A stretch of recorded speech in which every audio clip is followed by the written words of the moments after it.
Hello, everybody, and good evening. And I'd like to welcome you and thank you for tuning in to our latest Ask the Leaders Facebook Q&A. Some of you will already know that the Council has now held a number of Facebook Live sessions covering a wide range of topics, from public health advice to the reopening of the city. This week, I'm really pleased that we're joined by representatives from the University of York and the York and North Yorkshire LEP, particularly to discuss your questions and share information on the big conversation and a potential devolution deal for York and North Yorkshire. Before I go on and let the panel introduce themselves, I'd just like to quickly highlight a number of key milestones that we've seen this week. We welcome as more and more businesses open in the city, particularly as government guidance changes. And I know many of us are looking forward to getting proper haircuts. I was one of the first in the queue when they started to open. I would like to say a big thank you to all of our businesses and their staff who have worked really hard to reopen safely, and to our residents for shopping local and supporting local businesses during this difficult time. We've also seen a significant change in government guidance in relation to face coverings, with people expected to wear face coverings in shops from the 24th of July. And I'm sure there are going to be questions on this later. And we have from our public health team, Fiona Phillips here to help with those questions. Earlier, I mentioned that we'd be discussing the themes of our big conversation, which to date, almost 700 residents have had their say on issues ranging from the city's recovery to devolution, as I've just mentioned. The Council's now published its proposed asks to government on devolution, which is in order to see what's on offer from the government and what our city would gain from that if we decided to proceed with devolution. And lastly, many of you will have seen a lot of national coverage with regards to the House of Commons, the House of Lords, Parliament and a government hub. And just to update everybody, just like in January, I've this week written to the Prime Minister and the Cabinet Office to welcome the ongoing conversations about the possibility of establishing a government hub in the city and on York Central, and to continue to offer the council support in delivering any civil service or relocation to York, bringing about new jobs, new opportunities and new skills into the city. So I'm going to stop there and we're going to go around and gradually have the panel introduce themselves. I should have said, if you don't know who I am, Councillor Keith Aspden. I'm the leader of City of York Council, and I'm going to go around in the order that people are in on my Zoom screen. I don't know whether that's the same on Facebook, but I'll first go to Andy and then go around. Right. I'm Andy Daghorn. I'm Deputy Leader and Executive Member for Transport. Thanks, Andy. Fiona? Hello everyone, my name is Fiona Phillips. I'm the Assistant Director of Public Health for the City of York. Thank you very much. James? Hi, I'm James Farrar. I'm the Chief Operating Officer of the York and North Yorkshire Local Enterprise Partnership. Ian? Hi, hello everyone. I'm Ian Floyd. I'm Head of Paid Service for the Council. So I'm responsible for all the paid staff at the Council. Thank you very much. And Charlie?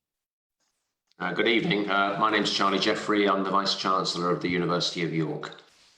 Thank you very much, and a particular thank you to all our panelists and to James and Charlie for giving up their time to join us this afternoon. It's much appreciated. For those of you that are watching live on Facebook or looking after the event, you'll know that we've asked for pre-submitted questions to come in for us in advance on the big topics or things that residents would want answered. And I'll start to go through some of those questions in a bit, but equally do get involved in the conversation on Facebook, asking us extra questions or commenting on the answers. I'll try where possible to bring new questions into the conversation. Apologies if we don't get to do all of them, but we'll certainly try our best to bring them in. The first question that we did receive in advance from Barbara was on tourism and the local economy, and I'm going to ask Ian to kick off and answer the first question. But for those watching, it's in recent years York has become tourism focused to such a degree that is now a city of cafes and restaurants, festivals for visitors, and the heart of it as a shopping and meeting place for residents is disappearing. How will City of York Council put the balance back in favour of those who live, work and shop in York? Ian. Okay, thank you, and thank you for the question. We absolutely do wish to see our city be both attractive to visitors and to our residents. Our visitors are important, clearly, to many of our businesses. For example, hotels and many other businesses that operate in the city, they do rely on tourists coming, whether it's to come for a day or to stay longer. And clearly it is important that we still provide an offer which does continue to attract visitors for a strong economy. But we absolutely do also recognise that the city has to be a place where residents frequent regularly and that they feel comfortable visiting. So getting that balance is very important to us as a council. So one of the things we would like to create is a more family-friendly atmosphere in the city and try and embrace a more European city feel where we can. And I think the last couple of weeks have shown there is a potential to do that. So we've had more outdoor eating, drinking, and we will, as a council, continue to seek to support businesses in how they manage space within the city centre. We're working with various partners to try and do that, and that includes the police, and looking at all ways we can try to slightly change the culture within the city centre, making it both attractive to residents and visitors alike. York remains a fantastic city, still has a wide range of offers for residents and visitors alike, and as a council we'll do whatever we can to ensure we can create the best possible environment for residents and tourists. And in doing so, that means we are very much supporting the businesses in the city and our wider economy. Thank you very much, Ian. And I should say to any other panelists on our Zoom system, if you ever want to raise your hand, more than happy to bring you in if you've ever got a supplementary comment or anything else that you want to add. But thank you for that first answer, Ian. That takes us on to the second question that we've received, which is all about the devolution deal and recovery. And for residents that are interested, if they have a look on our website, york.gov.uk, under the big conversation and devolution, they'll be able to see the asks document that was published recently, which sets out what we and North Yorkshire would like from the government for our area. And it's certainly worth a read because it covers a really wide variety of different themes and topics. But the question that's come in from Adam is, we're in the middle of a pandemic. Why should we be thinking about devolution? How will this help our recovery? And I'm going to ask both James and Charlie that question. But they're going to kick off and go to James. Thank you. And I think it's a really good question. And, you know, the impact of coronavirus has been felt right across the whole of the country. And none knows so more than in York and North Yorkshire. So we need to make sure that when we have a recovery, the recovery is long-term and it's lasting. And what devolution does is it provides the ability to unlock major investment over a 30-year period. So it gives that certainty of investment over a much longer period of time. And importantly, this allows us to do a number of things. Firstly, we don't want to recover back to where we were previously. We want to recover to a place which is greener, which is fairer, and which is stronger. And it allows us to put that long-term investment in place, which will deliver on those objectives. We need to make sure that anyone who loses their job through the current coronavirus downturn is retrained and can get good, meaningful employment and in new sectors. So new clean growth sectors, which are going to be huge opportunities across the patch. We need to create jobs in new sectors such as the bioeconomy, where we are genuinely world-class, and some of the innovation that's happening around the University of York is genuinely world leading. And I'll let Charlie come on and talk about that a little bit more. But equally, just picking up on the question that was asked to Ian previously, it will allow us to have a long-term plan for investing in our town centres and our city centre. So actually we can have a real vision for what the future of York wants to look like, and we'll have the investment mechanisms in place to be able to make those changes and make sure what we have is a city centre which is accessible. It encourages active travel, and it works for tourism, but actually equally it works for local residents and it works for businesses, and that's really important. And finally, you know, if one thing that the COVID lockdown has taught us is the importance of digital. And there are still parts of York and North Yorkshire which don't have digital connectivity. Quite frankly, it's unacceptable now that anyone anywhere is not digitally connected. So we'll be able to ensure that York and North Yorkshire has 100% connectivity wherever you are in our patch, and it is reliable and it is strong. So we'll have people and communities getting good quality sustainable jobs.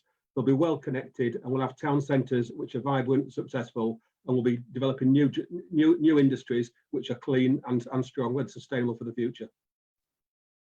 Thank you very much, James. Charlie. Thanks very much, Keith. I think this is a real opportunity for the reasons that James has set out, to ensure that the recovery from this really difficult situation we're all in is an enduring and fruitful one. As James said, we have a range of expertise in our universities and colleges in York and in organisations in and around York, which, if we bring them together in the right way, can unlock the potential for this part of the world, York and North Yorkshire, genuinely to be at the leading edge of economic opportunity in that field that James mentioned, the bioeconomy. Which is the application of new technologies to food, from seed to plate, to all of those challenges about transiting from an economy powered by hydrocarbons, which we don't want to see anymore, to one which is powered in different ways. And new chemical and biological processes can be at the heart of bio-renewables. We've also got an opportunity to repurpose our waste. There's lots of talk these days about the circular economy, making good use of things that we basically just chuck away now. And there are all sorts of capabilities in our universities, in our colleges, and in the private sector around the region, which really position us fantastically well to be one of the best places in the world to do that. And I would love this part of the world to be one of the best places in the world, opening up opportunity in ways which, with the participation of the educational institutions, really opens up that opportunity to all, and opens up that opportunity also to some of those whose occupations will be or will have been disrupted by COVID. I think it's that contribution to economic recovery that, if we join our forces well, we can really push on. Thank you very much. I think I'm gonna throw a question in to James. It's just when I said that we shouldn't ask any difficult questions, but no, we like difficult questions. But actually, what money are we talking about?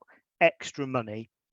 Would this potentially mean from the government into our area, as opposed to losing any funding, for example, that the councils are getting at the moment?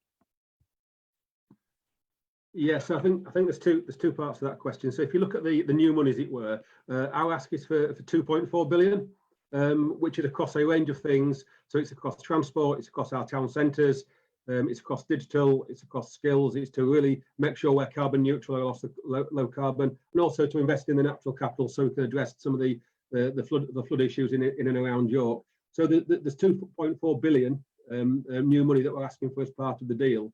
But actually, by becoming a mayoral combined authority, which goes with the deal, it also means that when government announce other new money, rather than having to bid for it and be a bonfire against the rest of the country, it will be allocated and awarded to us. So the starting money is that we want the 2.4 billion, but actually over and above that, we will then not have to bid. We will get allocated new money as government creates new schemes. Thank you very much. And maybe a question for Ian would be, I'm sure a lot of residents and businesses in the city are going to be really interested in terms of, the money that we might get, the projects that might be achievable, and what it might mean to the region. But actually, how are they going to get involved in that conversation? Is this a done deal? Or what other opportunities, either consultation or decisions, will take place later down the line? Yeah, thanks, Keith. I mean, just in terms of process, subject to council's endorsing the set of asks for the next 2 or 3 weeks, that then leads to negotiation in terms of with Treasury. There will be then, as part of a devolution, a formal consultation process, which we expect probably would take place early in 2021. We're also going to have, further extensive consultation, for example, just around our city more generally. And clearly, if anyone has any particular views on any issues, we'd welcome that at any point in time, really, following this Facebook Live. And between now and the more formal consultation, and I think we'll also think about what other opportunities we can do when we actually get to the actual consultation in a few months' time, subject to a deal being agreed. It's interesting, West Yorkshire Combined Authority are out to the consultation on their deal, and I believe they've had a really high response. They've had the highest response of any devolution deal as part of the consultation, which runs into the thousands of responses. So clearly there is interest out there, and we need to make sure we capture that and make all the opportunities we can to get feedback. Thank you very much. I'm going to come back to questions on devolution in a second, but just to keep up with the Facebook chat, there are a couple of questions that have been asked that followed Ian's first answer, which I thought I'd give to you as a supplementary. So Emily's asked, to make York more family friendly, it's important to have family friendly spaces after 5 p.m, museums, galleries, cafes, and that currently from 5 p.m. only licensed premises are open. And will the council be able to encourage a move in this direction? Yeah, it is something we've tried previously to do, and was something pre the current crisis. We were looking to see how we could encourage businesses to extend that time, because certainly it's something that has been raised previously in terms of families coming to the city, and then that period of time where in the evening, early evening, they feel things are not open. Clearly we can't force places to open, but we absolutely do want to create and try and create that culture whereby families feel safe. And if you can get some of these family-friendly places open, clearly it creates that environment where more families are mingling, coming into the city in the early evening. So it is something we absolutely want to do through encouraging, through discussions with various businesses, with trade organisations. It is, a commitment that we absolutely need to try and do to shape the city, as I was saying earlier, in terms of changing slightly the culture and the environment of the city centre. Thank you very much. And I can see, Andy, you've raised your hand to come in on that question. Yeah, just to add to that, at the moment, as we know, we've got a lot of work being done in the city centre to try and make it as attractive as possible for businesses and help support them getting restarted with the option for more pavement cafes and areas of the city that can be used, and the foot streets.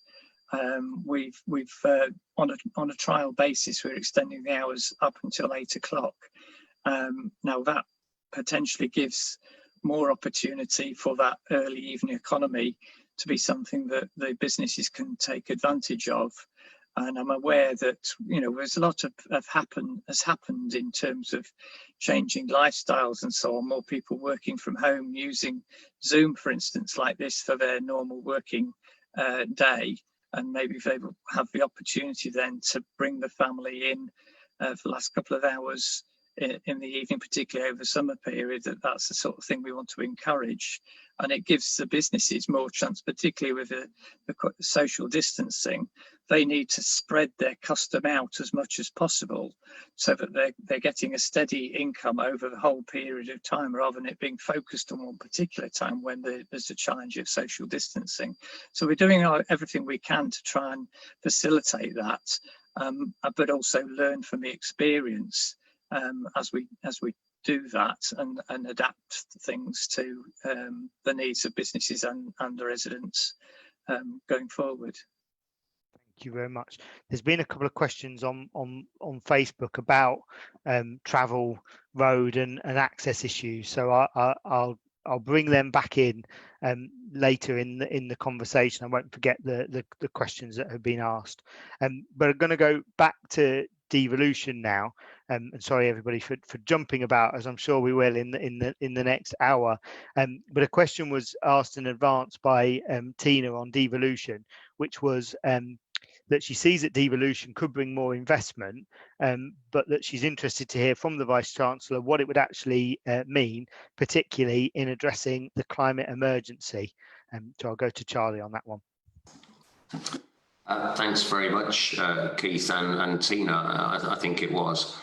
One of the big strap lines in the whole of the devolution deal proposals is that we should aspire to become the UK's first carbon negative region, not just aspiring to carbon neutrality, but carbon negative, taking more carbon out than we put in to the atmosphere. And I think that the sets of proposals that we've put together with the LEP, local authorities, universities, colleges and businesses, are aimed very squarely in that direction. In fact, it's the absolute heartland. If we can ensure that our processes of food production conform to that ambition, if we can spur on that process of moving away from hydrocarbons as fuel sources, and if we can think of creative ways of repurposing what we have used and getting extra value from it, then we will be striking right at the heart of the issues which are driving the carbon emergency, the climate emergency. And of course, that will have local effect if we want to be the UK's first carbon negative region. But what we can also be doing through that is nurturing the industries around these new products and processes, which can have effect elsewhere as well. So in a sense, we could export some of that capability that we have uniquely in this area for the benefit not just of our region, but beyond in the UK and internationally. So we hope very centrally to be contributing strongly to addressing the climate emergency. Thank you very much. And everybody on the call will know that the City Council declared a climate emergency and put a plan in place by 2030. I don't know if Andy, there's anything you wanted to add to that? Sorry. Yes, it's certainly something which is very central to our ambitions to move towards a zero carbon lifestyle. And I think you need to accept that it's not just at the cutting edge that the likes of Charlie's been describing in terms of high tech. We also have a desperate need to make our houses better insulated, reduce the carbon emissions that we use every winter to keep warm by further insulation and installation of renewables and all those sorts of technologies, which require all sorts of new skills that people who sadly losing their jobs can actually be moving towards if we can put in place the infrastructure and the funding to make that happen. But the situation we've got with a large proportion of our housing stock will still be with us in 10-20 years time. We need to actually vastly reduce the amount of energy that we're using at the same time as if more people are working from home, again, that's going to be another issue for them, but they're bearing the cost of that rather than their employer. So with the changing things for post-COVID-19, we do need to look at more remote working, reducing the level of amount of travel, but also making people able to keep warm more easily in their houses. Thank you very much, Andy. Charlie mentioned there, James, becoming not just carbon neutral, but the first carbon negative region. Is it genuinely the first? Have any other combined authority or mayors set out to achieve that? And what's so special about York and North Yorkshire that means we could do that? Well, we haven't achieved it yet, but yes, we would genuinely be the first if we achieve it. And we've got some fairly unique capabilities that the large cities don't have. And actually, it's going to be very hard for the large cities to become carbon neutral, never mind carbon negative, which is why areas such as ours do need to go that little bit further. But if you look at what we have in our pact, we have Drax Power Station, which is Europe's largest decarbonisation project happening down in Selby. And they're aiming to implement carbon capture, utilise and storage. So that will physically take it out of the atmosphere, and we want to expand that.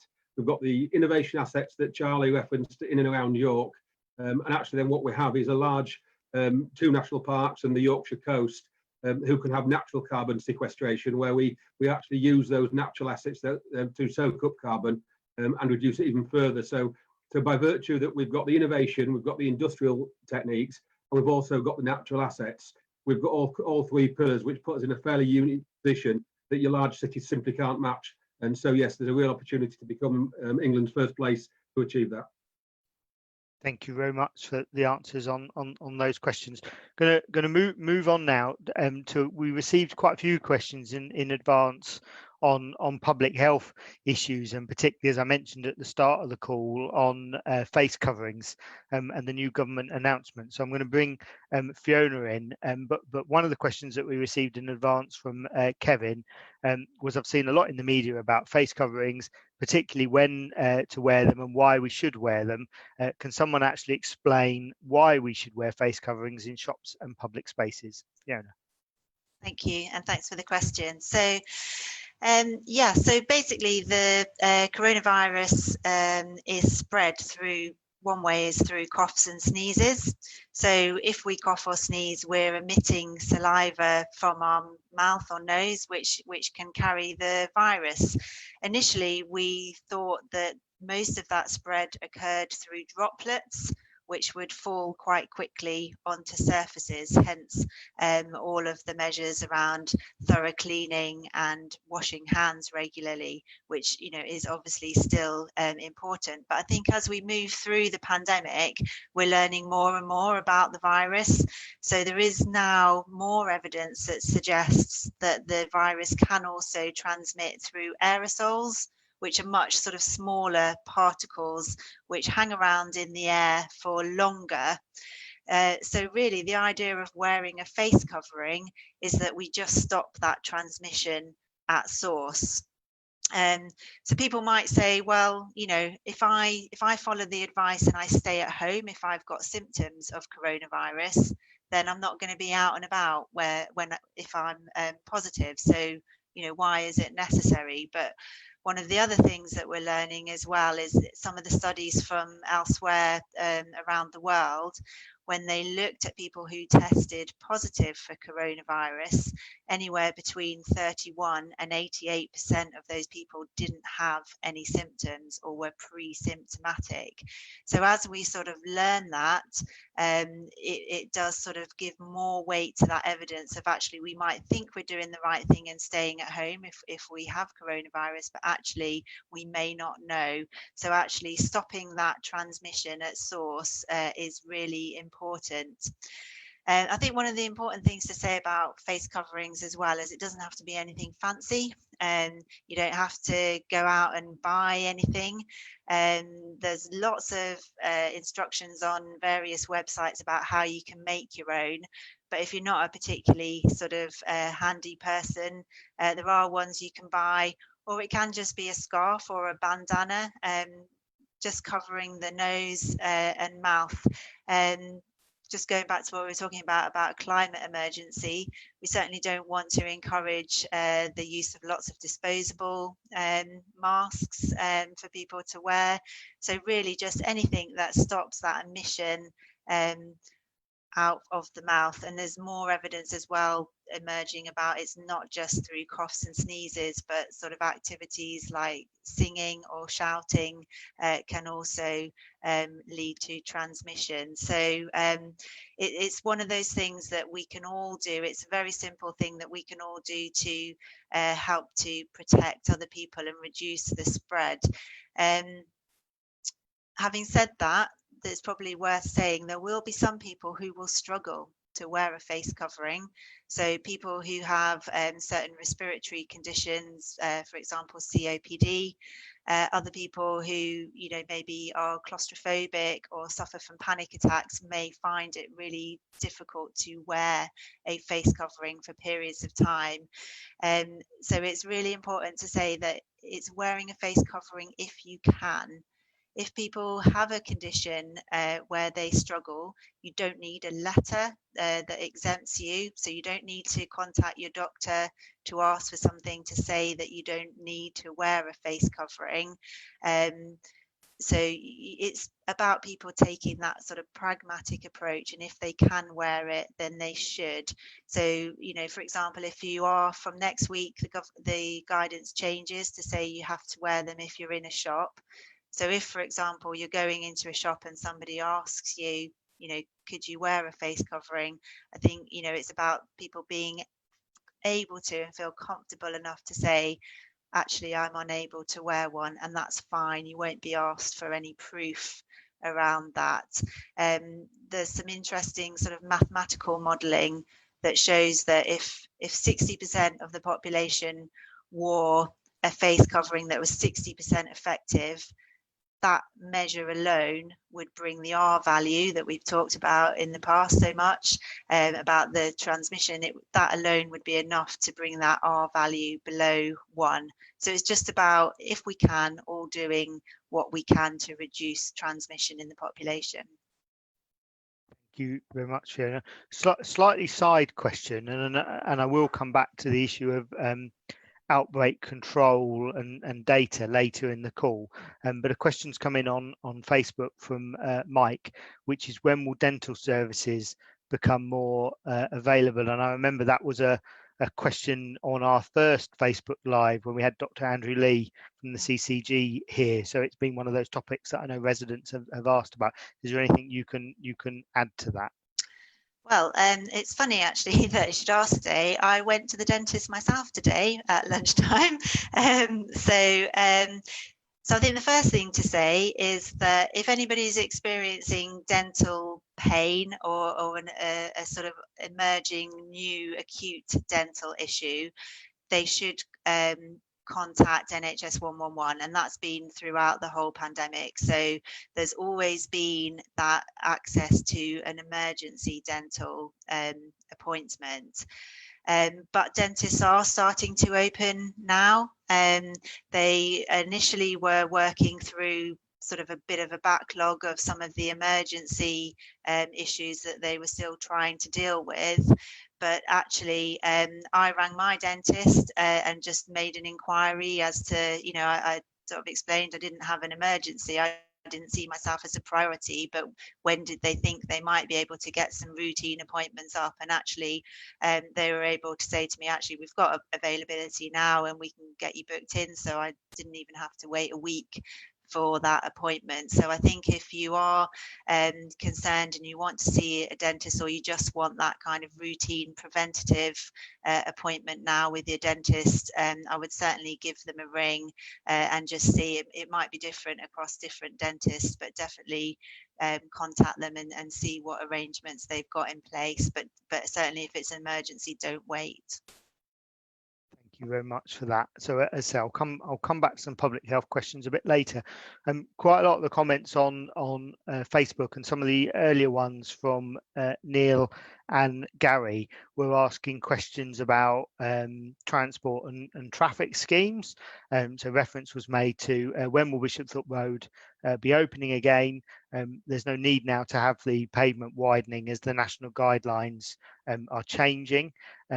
When will the traffic experiment be up and running in the Groves? and the whole issue of access in and around the city. I'll bring Andy in a second.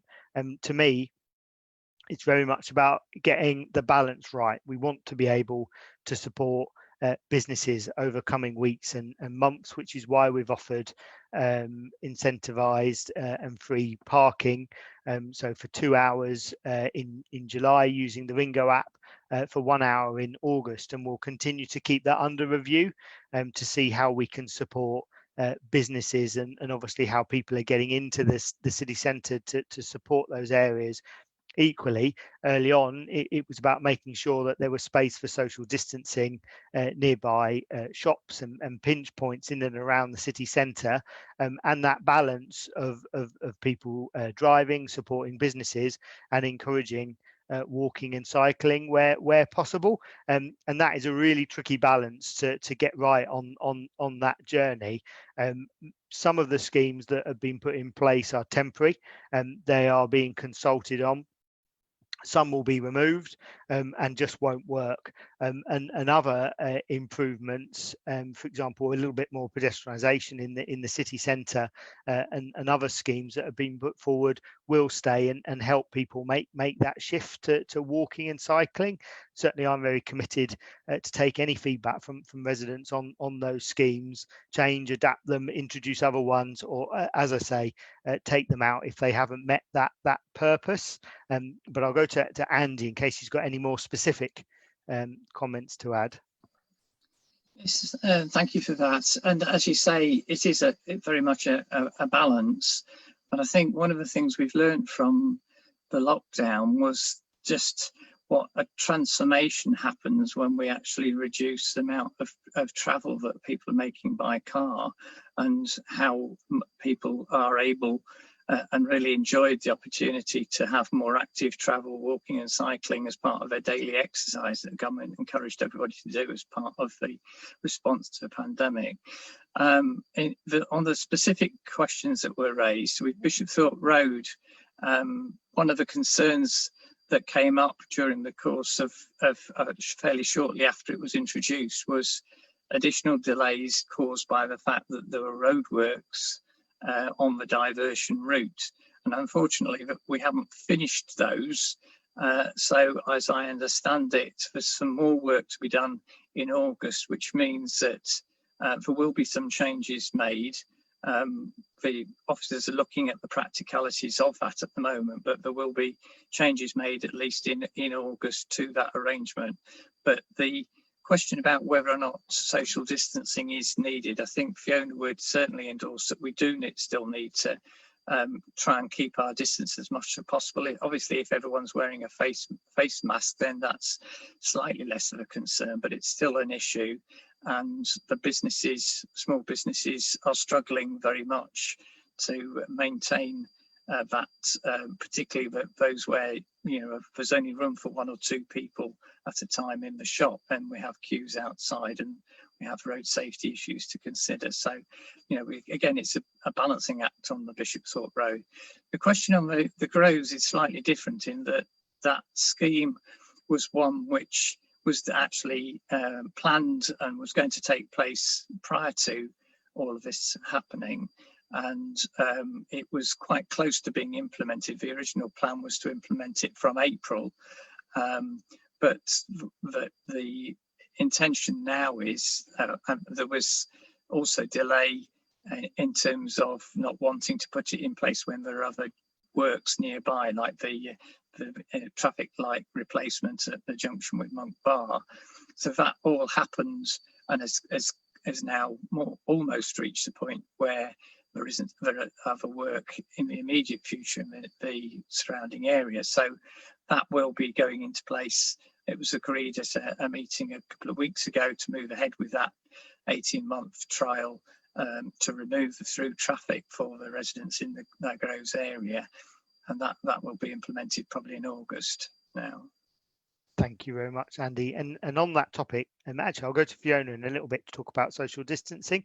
But on that, I would encourage any residents, businesses, people listening this call, if you've got comments on where you think active travel opportunities are, or where you think schemes haven't worked and have stopped you doing what you want to do, please tell us. And that's the exact reason why we've launched that big conversation that's going to be running over weeks and months to come, as the city recovers. So on the council website, social media pages, you'll see the big conversation, including a survey that we would really like as many residents, 700 so far have engaged, but lots more to get involved and give us their feedback. I know, Fiona, that we've launched what's called Let's Be York, not just in the city centre, but Haxby, Acomb, and Bishopthorpe Road, to try and encourage people to safely go back and support shops, restaurants, and so on. But bear in mind social distancing and making sure that everybody feels comfortable. Is that still important? Yeah, so obviously we do want people to be able to go out and enjoy the city, but unfortunately social distancing, whilst there is still a risk of the virus, it's going to be with us for some time. So I guess what we're trying to do is to really create that environment where everybody feels safe. So social distancing is one measure. Lots of the shops have got, or pretty much all of the shops I've been in have got sort of hand sanitizing stations, and then face covering. So it's just about the range of measures that we can take that makes everybody feel comfortable and able to enjoy the city, really. Thank you very much. Going back to public health questions, one of the ones that came in from Richard was, why is it only taken till now to publish more regular and localized data about the pandemic in York? So I'll go to Fiona first on that one, and then I thought, Charlie, I'd bring you in. When we had the local outbreak board, you talked about some of the work that the university's researchers were doing, and I think that would be a real interest to people, if you wouldn't mind telling us here as well. Fiona. Yeah, so we started publishing local York data on our York Open Data platform at the start of June. Prior to that, data was and still is being published on the national dashboard. And I suppose before that, we didn't really have any other data to publish. There wasn't anything else that we had in York that wasn't sort of publicly available. I think at the start of June, we made that decision that we would start replicating some of the national data on the York platform, partly because it just made it a little bit easier for people to go onto a local platform and find quickly the data for York, rather than having to scroll through all of the national data. But then there's another part of that where it's not just about looking at the numbers. Anybody can kind of look at numbers, but then they may reach sort of slightly different conclusions about what those numbers are telling them. So what we really wanted to do by publishing on the York platform was really to give some of the narrative behind the numbers. So a bit of an explanation about what the data, or the sources of that data, and then what that data was actually showing. And then what we've been able to do, and what we're starting to do now that we couldn't really do before, is kind of look at some of the cumulative. So what is that telling us over a longer period of time? So if you take, for example, the data that we're getting on the deaths from coronavirus, so we can report those numbers as a reported nationally, but now what we can start to do for York is compare that to what we have seen in previous years. So what are death rates looking, excess deaths looking like compared to previous data that we've had? So it's only really been recently that we've been able to do that sort of longer term analysis, and certainly we've made a commitment that we will be as transparent as we can with data. We're certainly not wanting to hide anything from residents, and we want people to look at that data, keep up to date with it, so that they feel that they're kind of kept in the loop with what's happening in York and are aware of the situation in York, really. So yeah, I'd encourage people to look at that platform and keep up to date with it, and we will continue to review and update, and if we, as and when we get any more data coming nationally, we'll share that. Thank you very much, Fiona. Charlie, I said I'd go to you next. Thank you very much, Keith. The whole crisis has been obviously a challenge for us to deal with in running a university, but it's also been a point of mobilisation for people across the university to contribute in various ways. We have a testing machine of the kind that you need to do virus testing. That went straight down to York Hospital at the start of lockdown. Lots of our academic departments use PPE in various ways. All of that went straight to the hospital. They started making PPE in some of our workshops. If any of you remember the old ways of showing overhead projections in schools and universities, the little acetate slides, well, we found boxes of those around the university, and they're now visors. We've just cut them and they become perfect for visors. All sorts of stuff like that, all sorts of volunteering through the NHS scheme, but also in various ways in the community. One which particularly struck me was one of our student societies. It's called the Tea and Coffee Club, which in normal times invites isolated elderly people onto campus for tea and coffee and a chat. That transformed into a ringing people up club with older people who were self-isolating and basically stuck in their homes. So all sorts of really wonderful ways of contributing. And then there's the science. We were working very closely with York Hospital in virus testing. So our virologists have been deeply engaged. We have mathematicians who are helping understand the modelling of the progress of the virus, both in its upward phase and now understanding how to keep it in that current downward phase. Some of our environmental chemists were exploring the benefits to our atmosphere of the slowdown of economic activity and understanding how we might be able to maintain some of that even as economic activity resumes. We've had people doing work on the mental health challenges of being in isolation and without normal social contacts. We've had some of our colleagues in the Department for Education helping to produce materials for homeschooling to support parents in that difficult last few months we've had. So it's really been a mobilisation across the university, and lots of that I hope citizens in the community will have seen some of. I think that's one of the things from this, that working together, whether it be the university and the LEP on this call, businesses, community groups, volunteers, the NHS and health services. It's been an awful lot of people pulling in the same direction, which I know a lot of people are grateful for, but very much hope that the aspects of that carry on long after the recovery. So thank you for all of that. One question has come in from Edward, which is what will York do to build, which I think was a Prime Minister's phrase. What projects are the council progressing and planning? Now, that could be a huge question, whether it be the local plan, York Central, the Castle Gateway, building our own council houses through the housing delivery programme. All of them are going to be absolutely crucial, but I'm going to turn the question around and see who wants to answer it, which is the speculation that the House of Lords or the House of Commons might be coming to York and York Central, which obviously would be a build project.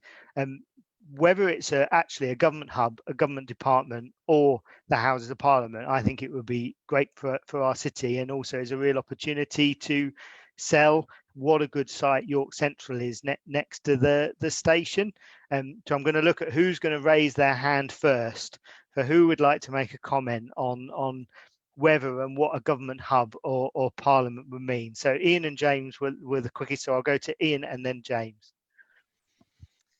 Thanks, Keith. And I think just to add to the question that was asked, we have already in the council a capital investment programme over the next 5 or 6 years, which runs into about £600 million. And that covers some of the schemes that you mentioned, so York Central, significant investment in housing and building new homes, and a lot of transport schemes, but also a lot of much smaller projects. So, for example, the city walls as well, and high-profile projects such as the Guildhall, the community stadium, and also some flood defence projects. So there is a lot of capital investment, and we are going to maintain that going forward. I think what we also clear on as a council, it clearly links to devolution, which has some specific investment asks for some very specific projects. But what's really important in terms of strong economic recovery is to bring in inward investment, or to try and bring in jobs also to the city. So we have already had discussions with central government. We will be looking at making further asks to central government for additional funding, and clearly the attraction of a government hub and anything else is something we need to pursue.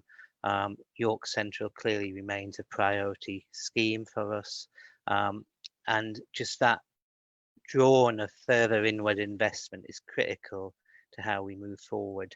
We've been very successful in terms of that in the past. So most of our capital programme, the 600 million I referred to, a large element of that is externally funded. So we need to continue to do so. And clearly devolution adds to that, but we need to pursue all of our opportunities. Thank you, Ian. James. Yeah, I'll not get involved in the press speculation around all this. I think what's really important is that York are confident and bold about their position and the statement they make around the kind of the quality of the location of York on a national basis. So the argument for having the site in York is because of York's connectivity. It's halfway between Edinburgh and London on the East Coast Main Line. So actually what this does is it reaffirms York's position as at the centre of the UK, and with those great connectivity.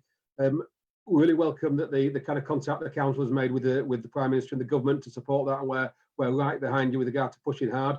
I think it's really important York are bold right now. York Central is an incredible opportunity, and we've got to push hard to make it something special. And I think what's important to be aware of, if you get a government department, it's not just the jobs that come with the government department, it's all the businesses who want to engage with government who come alongside it, because it gives them increased access to it. It's all the research that goes on at the university in support of that. So the benefit of getting a government department is far beyond the number of staff who will be in that department. It's for the wider city of York. But now's the time to be bold and ambitious, not to be shy. Thank you, James. Charlie. Thanks. Just an addendum to what James said. I do think this speculation, which we've heard now in different ways on a number of occasions, says something about the quality of the site that is York Central. And whether or not government comes, I think we should, as a city, as James said, be really bold. We have some fantastic capabilities in and around York, which other places cannot offer. And if we can cite some of those opportunities in York Central, and not see this simply as an opportunity to produce some office buildings and rent them out, which will have an economic effect. But I think we can do more than that. We can cite new industries of the future in York Central. I talked about the bioeconomy earlier. We also have brilliant capabilities in the city around the interface between heritage and new technologies. We could become a global centre for industries that exploit that connection point between heritage and new technology, as well as, of course, enhancing the experience of visitors to this city through that industry. I think we should look really, really ambitiously at that site and take this interest from Westminster and Whitehall as an endorsement of how good a site it is. Thank you all very much. Certainly a very exciting time as we continue to progress York Central, and just the right time to continue in the recovery to do that. My eye is now on time, as we have only a couple of minutes left.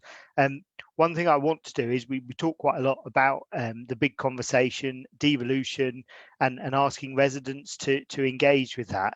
So I just wanted to make sure, if anybody wanted to, the questions are live at york.gov.uk/our big conversation, or if you wanted to email us, devolution@york.gov.uk, and just to encourage as many people to get involved and have a look at that survey as possible. All that remains is to start drawing us to a close. So I'd like to thank everybody watching for your questions in advance and on Facebook, and particularly to all the panelists for giving up your time this afternoon into this evening. It was much appreciated. A recording will stay on the council's Facebook page, so if anybody's looking at this after the event, thank you for watching and listening to it too.